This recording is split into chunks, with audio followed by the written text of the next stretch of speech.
When the doors of the elite Manhattan boxing gym swung open, the atmosphere shifted instantly. The rhythmic thuds of fists against heavy bags slowed to silence as everyone's eyes landed on a slim, dark-skinned teenager clutching a frayed sports bag. Her sneakers were worn thin, her clothes simple, and in this pristine, white-walled arena, where membership cost more than 3 months of minimum wages, she looked completely out of place. The young woman was Kesha Campbell, only 18, freshly arrived from Jamaica with nothing but determination and the sacrifices of her family back home pushing her forward. Among the crowd stood Victoria Sterling, the reigning women's world champion, a fighter who had become as famous for her cruel remarks online as for her vicious knockouts in the ring. At 26, Victoria was arrogant, polished, and adored by millions. She sneered at the newcomer, her voice carrying across the gym. "Looks like someone wandered into the wrong place," she mocked. Victoria had already built her brand on humiliation, with Instagram posts boasting captions like,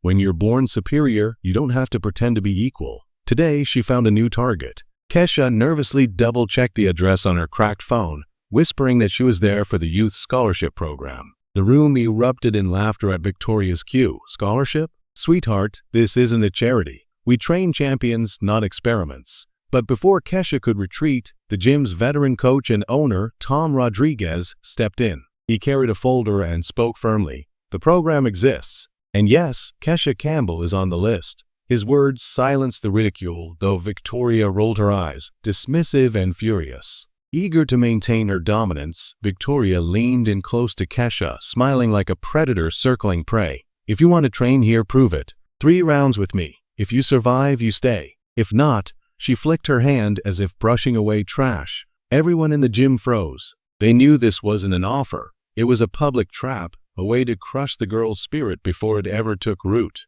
Yet Kesha's gaze never faltered. There was a steadiness in her dark eyes, something no insult could shake. Her reply came soft but unyielding. "I accept." The champion raised her brows, expecting fear, maybe even tears, but none came. Instead, Kesha's quiet smile unsettled her. What Victoria didn't know was that this girl carried a secret. Back in Kingston's roughest neighborhoods, she was whispered about under a different name, Lightning. And like true lightning, her power wasn't constant. It revealed itself only when the storm broke. As Victoria began plotting how to turn the spar into viral content for her millions of followers, Tom studied the young woman more closely. He had coached fighters for decades, and something about Kesha's calm, almost hungry determination gave him chills. He had seen that fire before, the kind that couldn't be taught. And deep down, he knew Victoria had just made the mistake of her career. By the time Kesha was only 15, her reputation on the streets of Kingston was so strong that even local gang leaders treated her with caution.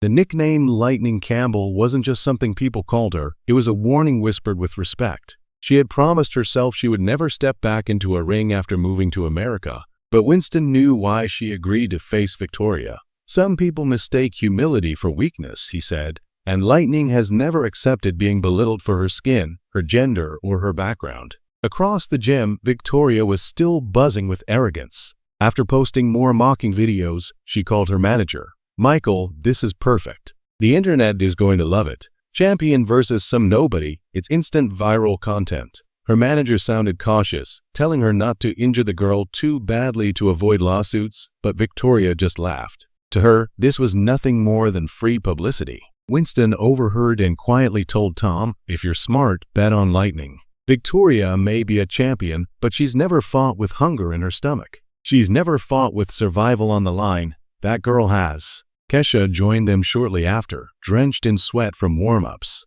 She caught Winston's words and frowned. "Uncle, what are you saying?" He looked her straight in the eyes. "The truth that you're not the helpless target this woman thinks you are."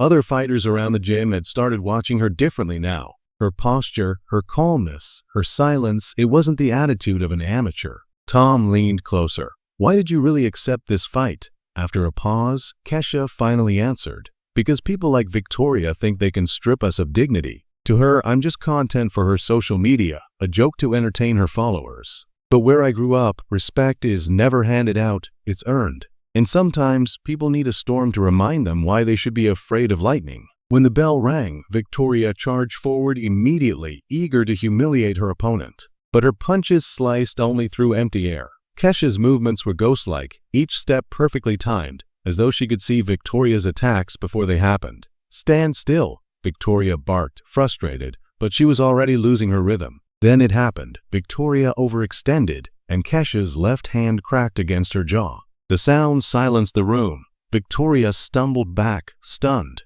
She had never been hit like that before, especially not by someone half her size. From that moment, the gym witnessed a performance no one could have predicted. Kesha didn't just fight, she orchestrated every second, weaving through attacks with precision, striking back with speed and accuracy. For every punch Victoria threw, Kesha delivered 3. For every attempt to close distance, Kesha slipped away and punished her. Someone in the crowd gasped, "Who is this girl?" Winston answered softly but proudly, "Lightning Campbell." By the second round, the truth was undeniable. Victoria's face was bruised, her chest heaving, her arrogance shattered. Online, the narrative had flipped. Comments that once cheered for Victoria now mocked her, the champions getting schooled by the girl she called an amateur. Even her manager's desperate instructions from the corner couldn't help. Kesha saw her chance and moved in. "Lightning isn't just a nickname," she whispered before unleashing a rapid-fire combination so fast the cameras struggled to catch it.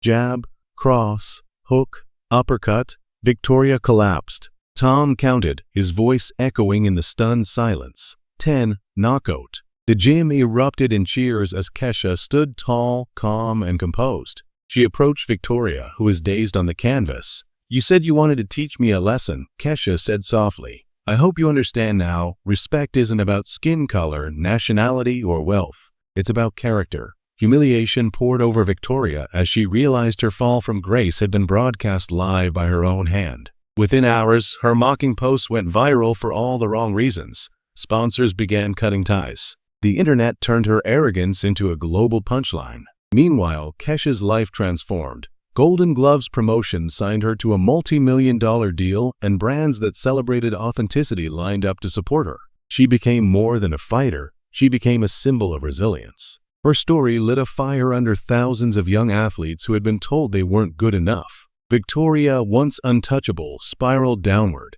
With sponsorships gone and her reputation in tatters, she tried apologizing online, but it was too late. Her name was now a meme, her arrogance immortalized as a cautionary tale. In contrast, Kesha built a foundation, Lightning Dreams, helping disadvantaged girls get opportunities in sports. She even opened a gym in Kingston, returning to the community that shaped her. At the opening, she told the crowd, "This isn't about revenge. It's about dignity. Victoria gave me a gift. She underestimated me. And sometimes, being underestimated is the greatest advantage you can have." When Kesha finally became world champion months later, she thanked not her trainers first, but those who had tried to tear her down. "They taught me that power doesn't come from privilege. It comes from refusing to let others define your limits." Victoria, watching alone in her small apartment, finally understood the difference between talent and greatness. Talent is born.